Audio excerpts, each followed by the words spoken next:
So James, how's the working week going since Friday's match against Morton? Yeah, it's been decent enough. Good to come in off the back of a victory. Had been a wee while. Obviously, we were disappointed in that run, but credit to the players. They got back to winning ways on Friday night at a very difficult place for any team to go and pick up maximum points. So no, it's been lively. It's been good. What do you expect from Dundee United this weekend? Yeah, they've had a great start to the season, unbeaten in 12 league games, I think it is. And that's not always easy when you're the team that comes from the division above and you're trying to get yourself going again. So they're very consistent, they've got real threat in their team, particularly at the top end of the pitch. So we know it's going to be a tough game, but all focus just has to be on ourselves. Can we take confidence from when we played there earlier on in the campaign, got a draw? Not in my opinion. We'll look at certain aspects of that game, of course we will, but it was that long ago now. Probably 10 games ago for them, 9 games ago off the top of my head for us. So no, it was too far away. I'm sure Dundee United and their staff will be looking at our last 2 or 3 games, and likewise we're looking at their last 2 or 3. And in terms of injury news, how are we looking? No real change from last week. Matthew Todd is back fully training now, and he's been doing really well.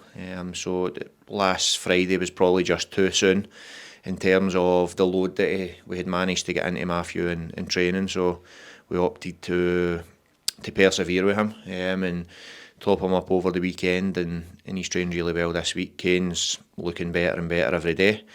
And apart from that, then the squad will be as it was last Friday. It must be great with those options coming back that you've got so many positive headaches from an offensive point of view with those guys coming into contention. Yeah, it's certainly, I've said this a few times now, it's certainly not a headache. You're delighted. And I think the players are delighted when you get good players back in training as well. It gives that wee bit of edge to training, and then you've got better options. It is a team game, and the 11 we pick and whatever, we've got the option of putting 5 subs on, so we want to be able to put as much quality on as we can, start with as much quality. So those 2 coming back add to that. We know we've still got a couple out that are really good players as well. So no, the squad's in a decent enough place in terms of where it has been. So no, it's certainly not a headache for me. And we know it'll be a great atmosphere this weekend, I'm sure, in the home and away end, but we're used to having that great atmosphere here, and the players always seem to thrive on it.